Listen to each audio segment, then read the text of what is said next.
মামে ঘরোয়া ব্লগ থেকে বলেছি আজকে সকালের নাস্তাটা কি দিয়ে হবে আর কি করেছি ঈদের দিনের জন্য। ঈদ মোবারক, ঈদ মোবারক, ঈদ মোবারক। আর এই তো দেখেন নাস্তার জন্য কি কি রেডি করেছি, কি কি সাজাইছি।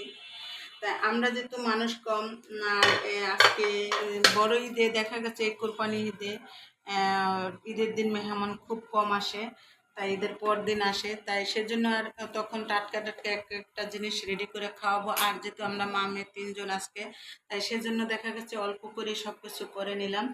আর এই তো এটা হলো নোয়াবির সেমাই বানালাম, এটা দুই একদিন থাকবে তার জন্য এটা বানালাম। আর এই সেমাইটা বানালে কিন্তু দুই একদিন থাকবে না, কিছুক্ষণ পরে এটা ফ্রিজে তুলে নিতে হবে। আর এটা হলো নুডলস, আর এটা হলো নোয়াবির সেমাই, আর এটা হলো নুডলস। এই দুইটা বক্স আমি এক জায়গায় দিব, তার জন্য আর কি বক্স দুইটা রেডি করেছি। আর এটা আমার বাসার জন্য রাখবো।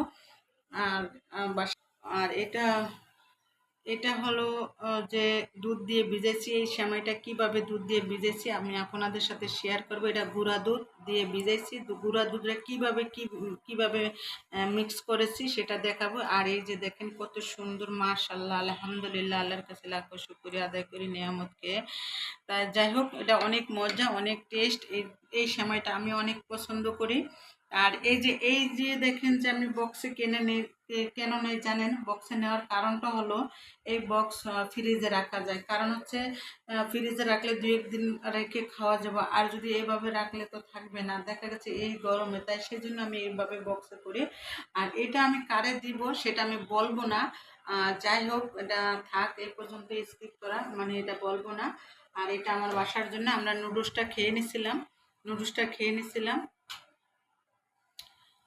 আমি বারবার বলতেছিলাম যে নুডলস কেন বলতেছি জানেন? এটার সাথে নুডলসও আছে, পাস্তাও আছে, দুইটা মিক্স করে আমি রান্না করেছি। আমার কাছে এই নুডলস পাস্তা যদি এই দুইটা মিক্স করে রান্না করে আমার কাছে ভীষণ ভালো লাগে। আর একদম ঝরঝরা হইতে হবে, যদি মাখা মাখা হয়ে যায় আমার কাছে ভালো লাগে না। এই দেখেন কতটা ঝরঝরা, একদম তেল ছাড়া।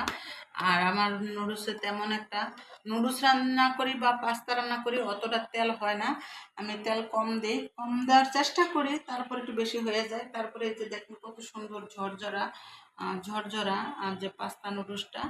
আর যাই হোক, আর এই যে এই সেমাইটা কেন দিব জানেন? সে আমার এই হাতের সেমাই খেয়ে, নবাবের সেমাই খেয়ে অনেক পছন্দ করে।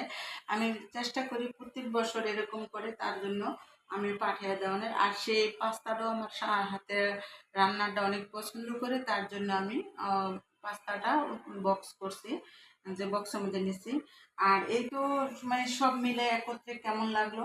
তাই আবারও পরবর্তী ভিডিওর অপেক্ষায় থাকবেন আপনারা, বন্ধুরা, পরবর্তী ভিডিওর অপেক্ষায় থাকবেন, কারণ হচ্ছে আমি আবারও ভিডিও দিব, আজকের ভিডিও আবারও দিব।